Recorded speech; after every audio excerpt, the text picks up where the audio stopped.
Hello, नमस्कार साथियों। एक बार फिर आप लोगों का स्वागत है मेरे इस यूट्यूब चैनल में। आज के इस वीडियो में हम लोग देखेंगे साइंस से संबंधित कुछ महत्वपूर्ण प्रश्नों को, जो आपके आने वाले Bihar police, Bihar SSC, railway group D आदि एग्जामों के लिए काफ़ी महत्वपूर्ण साबित होगा।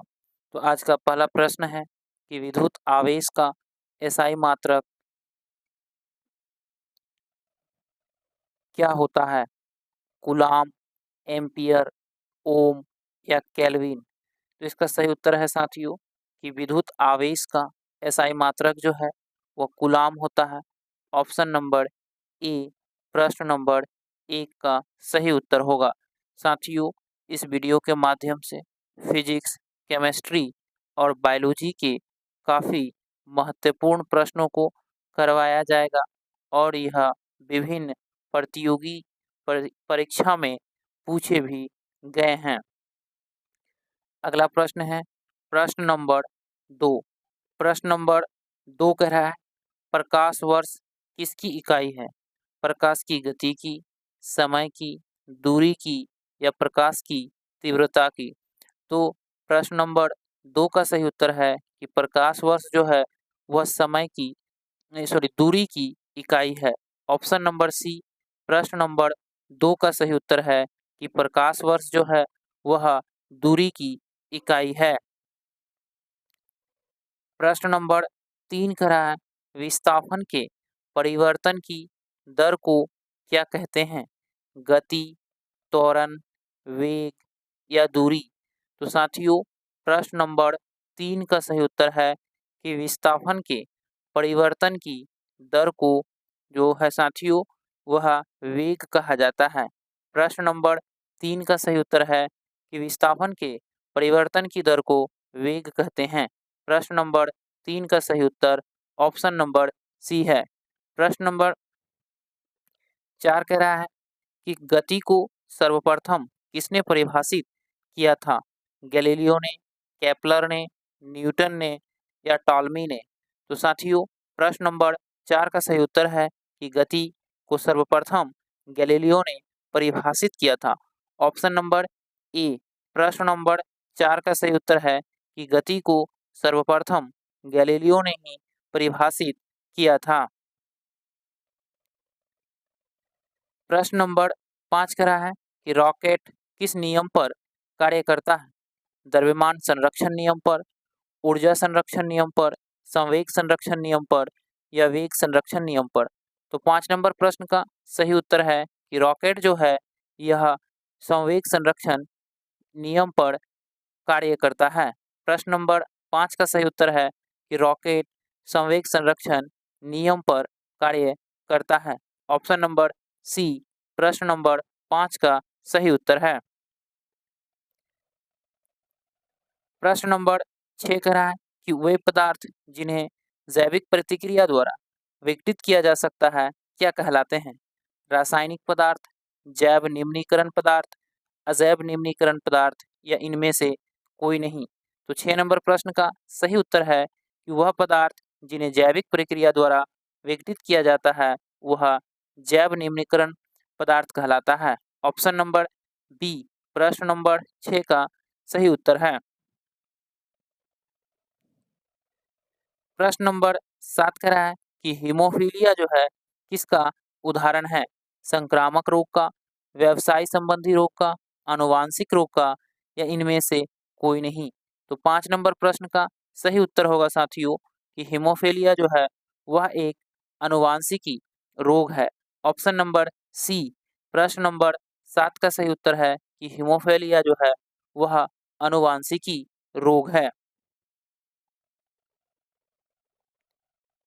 प्रश्न नंबर 8 कह रहा है कि इनमें से कौन सी बीमारी सामान्यतः मच्छरों द्वारा फैलती है? पीलिया, मलेरिया, गठिया या छोटी माता? तो मच्छरों द्वारा जो फैलने वाली बीमारी है वह मलेरिया है। ऑप्शन नंबर बी, प्रश्न नंबर 8 का सही उत्तर है। साथियों, मलेरिया जो है वह मादा एनफ्लूएंजा मच्छर के काटने से फैलती है इसे भी ध्यान में रखेंगे और यह मच्छरों से फैलने वाली एक बीमारी है। प्रश्न नंबर 9 करा है, थायराइड ग्रंथि शरीर के किस भाग में स्थित होती है? छाती, सिर, गला या उदर? तो इसका सही उत्तर है कि थायराइड ग्रंथि जो होती है वह गला में स्थित होती है। प्रश्न नंबर 9 का सही उत्तर ऑप्शन नंबर सी है कि थायराइड ग्रंथि जो है वह गला में स्थित होती है। प्रश्न नंबर 10 करा है कि निम्नलिखित में से कौन सा अम्लीय प्रकृति का है? मानव रक्त, नींबू का रस, चूने का पानी या इनमें से कोई नहीं है। यानी आपसे पूछा जाता है साथियों कि ये जो तीनों ऑप्शन है इनमें से कौन सा अम्लीय प्रकृति का है? तो इसका सही उत्तर होगा नींबू का रस। नींबू का रस जो है यह अम्लीय प्रकृति का है। मानव रक्त जो है इसका पीएच मान 7.4 होता है, यह भी क्षारीय है। और चूने का पानी जो है यह भी क्षारीय है, इसलिए ऑप्शन नंबर बी जो है साथियों सही उत्तर होगा, नींबू का रस अम्लीय है। प्रश्न नंबर 11 करा है, उदासीन विलयन का पीएच मान कितना होता है? 7, 0, 14 या 2? तो साथियों आप लोगों को पता होता है कि जिस विलयन का पीएच मान 7 है वह उदासीन विलयन कहलाता है। ऑप्शन नंबर ए प्रश्न नंबर 11 का सही उत्तर होगा। और जिसका पीएच मान 7 से कम होता है वह अम्लीय कहलाता है, और जिसका 7 से अधिक होता है वह क्षारीय कहलाता है। इसे भी आप लोग याद रखेंगे। और पीएच मान जो है वह 14 तक ही होता है।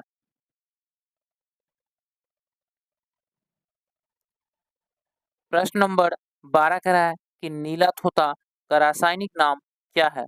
Iron sulphate, calcium sulphate, copper sulphate या सोडियम सल्फेट? तो प्रश्न नंबर 12 का सही उत्तर है साथियों कि नीला थोथा का रासायनिक नाम जो है वह कॉपर सल्फेट है। ऑप्शन नंबर सी प्रश्न नंबर 12 का सही उत्तर है कि नीला थोथा कॉपर सल्फेट का रासायनिक नाम है। प्रश्न नंबर 13 है, इनमें से कौन सा विलयन पीएच पेपर को नीला कर देता है?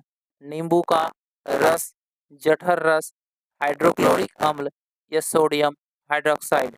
तो इसका सही उत्तर है साथियों कि सोडियम हाइड्रोक्साइड जो है यह पीएच पेपर को नीला कर देगा।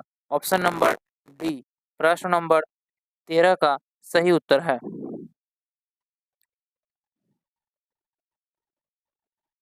प्रश्न नंबर 14 का है साथियों कि घाव को भरने में सहायक विटामिन कौन सा है? तो इसका सही उत्तर है कि घाव को भरने में सहायक विटामिन जो है वो विटामिन सी है। Option number B vitamin C जो है साथियों वह घाव को भरने में सहायक विटामिन होता है। प्रश्न नंबर 15 का है, निम्न में से किस में विटामिन सी की मात्रा सर्वाधिक होती है? गाजर, अमरूद, आम या संतरा? तो प्रश्न नंबर 15 का सही उत्तर होगा कि इन चारों में से सबसे अधिक विटामिन सी की मात्रा संतरा में होती है। ऑप्शन नंबर डी 15 नंबर प्रश्न का सही उत्तर होगा संतरा, कि संतरा में विटामिन सी की मात्रा सर्वाधिक होती है। Option number D.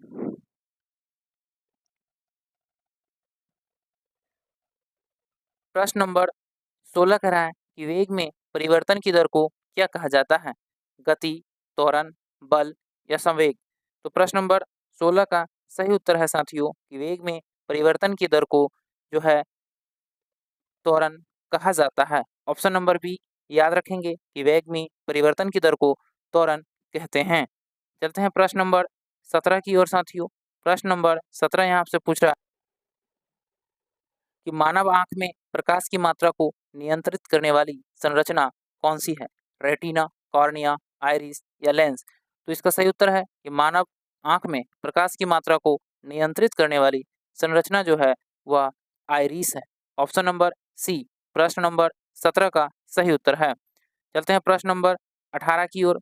प्रश्न नंबर 18 का है मानव शरीर में रक्त का पीएच सामान्यतः लगभग कितना होता है? 5.5, 6.5, 7.4 या 8.5? तो साथियों मानव रक्त का पीएच मान जो है वह लगभग 7.4 होता है और यह क्षारीय होता है। ध्यान रखेंगे, मानव रक्त जो है इसका पीएच मान 7.4 होता है और यह क्षारीय है। मानव रक्त जो है साथियों यह तरल संयोजी ऊतक है। इसे भी याद रखेंगे। मनुष्य में रक्त समूह जो है वो 4 प्रकार के होते हैं, ए, AB, बी और ओ। ओ रक्त समूह जो है इसे सर्वदाता कहा जाता है और AB जो रक्त समूह है साथियों इसे सर्वग्राही रक्त समूह कहा जाता है। प्रश्न नंबर 19 का है, निम्न में से कौन सा रोग वायरस के कारण होता है? टाइफाइड, क्षय रोग, पोलियो या हैजा? तो इसका सही उत्तर होगा कि वायरस के कारण होने वाला रोग पोलियो है। Option number C. प्रश्न नंबर 20 यहाँ आपसे पूछ रहा है साथियों कि मानव शरीर में रक्त का थक्का जमाने में कौन सा विटामिन महत्वपूर्ण है? Vitamin A, vitamin B12, vitamin C या विटामिन के? तो मानव शरीर में रक्त का थक्का जमाने में जो महत्वपूर्ण विटामिन है वो विटामिन के है। विटामिन के कारण ही साथियों रक्त का थक्का जमता है। तो 20 नंबर प्रश्न का सही उत्तर ऑप्शन नंबर डी विटामिन के होगा।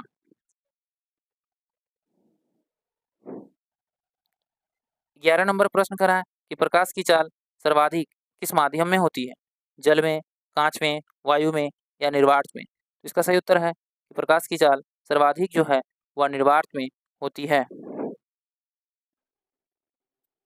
प्रश्न नंबर 22 करा है साथियों कि विद्युत मोटर किस ऊर्जा को मुख्यतः बदलती है? यहाँ आपसे पूछ रहा है कि विद्युत मोटर जो है यांत्रिक ऊर्जा को विद्युत ऊर्जा में बदलती है या विद्युत ऊर्जा को यांत्रिक ऊर्जा में बदलती है या रासायनिक ऊर्जा को विद्युत ऊर्जा में बदलती है या ऊष्मीय ऊर्जा को विद्युत ऊर्जा में बदलती है?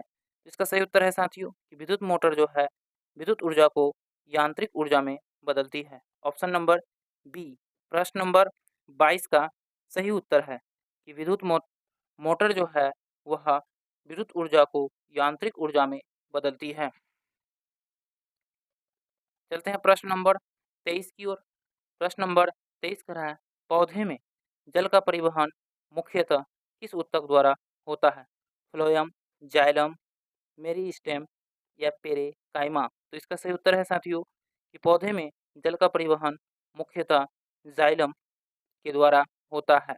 ऑप्शन नंबर बी प्रश्न नंबर 23 का सही उत्तर है। प्रश्न नंबर 24 कह रहा है साथियों कि इंसुलिन की कमी से सामान्यतः कौन सा रोग होता है?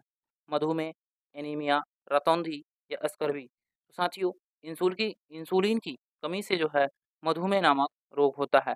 ऑप्शन नंबर ए प्रश्न नंबर 24 का सही उत्तर है। और चलते हैं प्रश्न नंबर 25 की ओर। प्रश्न नंबर 25 कह रहा है किसी उत्तल दर्पण द्वारा बना प्रतिबिंब हमेशा होता है वास्तविक और उल्टा, आभासी और सीधा, वास्तविक और सीधा या बड़ा और वास्तविक? इसका सही उत्तर है साथियों कि किसी उत्तल दर्पण द्वारा बना प्रतिबिंब हमेशा आभासी और सीधा होता है। ऑप्शन नंबर बी प्रश्न नंबर 25 का सही उत्तर है। अगला प्रश्न है प्रश्न नंबर 26। प्रश्न नंबर 26 का रहा है ट्रांसफार्मर किस सिद्धांत पर कार्य करता है? विद्युत अपघटन पर, विद्युत चुंबकीय प्रेरण पर, जूल का नियम या कूलाम का नियम? तो प्रश्न नंबर 26 का सही उत्तर है कि ट्रांसफार्मर जो है वह विद्युत चुंबकीय प्रेरण सिद्धांत पर कार्य करता है। ऑप्शन नंबर बी प्रश्न नंबर 26 का सही उत्तर है। अगला प्रश्न है साथियों प्रश्न नंबर 27। प्रश्न नंबर 27 कह रहा है मनुष्य में रक्तचाप को मापने के लिए किस यंत्र का प्रयोग किया जाता है? स्पायरोमीटर, स्पीगो, मैनोमीटर या कैलोरीमीटर या हाइड्रोमीटर?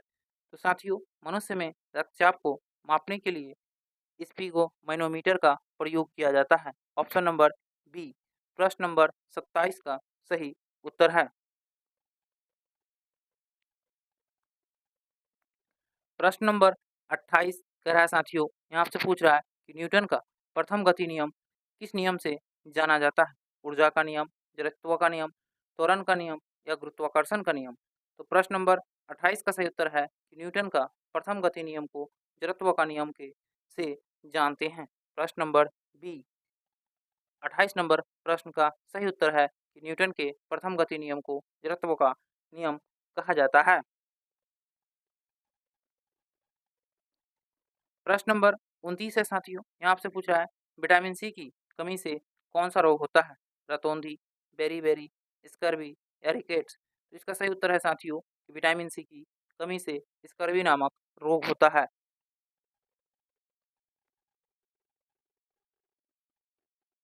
30 का रहा है, निम्न में से कौन सा रोग जीवाणु के कारण होता है? पोलियो, एड्स, टाइफाइड या खसरा? तो इस प्रश्न का सही उत्तर होगा साथियों कि टाइफाइड जो है यह जीवाणु के कारण होता है। ऑप्शन नंबर सी, प्रश्न नंबर 30 का सही उत्तर है। पोलियो, एड्स और खसरा जो है विषाणु जनित रोग है।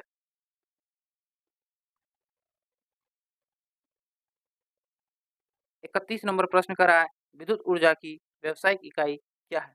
जूल, वाट, किलोवाट घंटा या एम्पियर? तो साथियों विद्युत ऊर्जा की व्यावसायिक इकाई जो है वह किलोवाट घंटा है। याद रखेंगे किलोवाट घंटा विद्युत ऊर्जा की व्यावसायिक यूनिट है।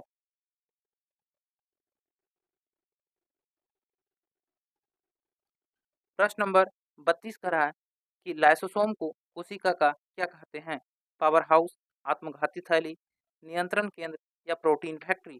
तो साथियों लाइसोसोम को कोशिका का आत्मघाती थैली कहते हैं और पावर हाउस जो है या माइटोकॉन्ड्रिया को कहा जाता है। माइटोकॉन्ड्रिया को कोशिका का पावर हाउस कहा जाता है और लाइसोसोम को आत्मघाती की थैली कहा जाता है। प्रश्न नंबर 33 का रक्त का थक्का जमाने में कौन सी रक्त कोशिकाएं मुख्य भूमिका निभाती है? लाल रक्त कणिकाएं, श्वेत रक्त कणिकाएं, प्लेटलेट्स या लिम्फोसाइट? तो इसका सही उत्तर है साथियों कि रक्त का थक्का जमाने में जो है प्लेटलेट्स मुख्य रूप से भूमिका निभाती है। ऑप्शन नंबर सी, प्रश्न नंबर 33 का सही उत्तर है। धन्यवाद साथियों, फिर मिलते हैं अगले वीडियो में, तब तक के लिए जय हिंद।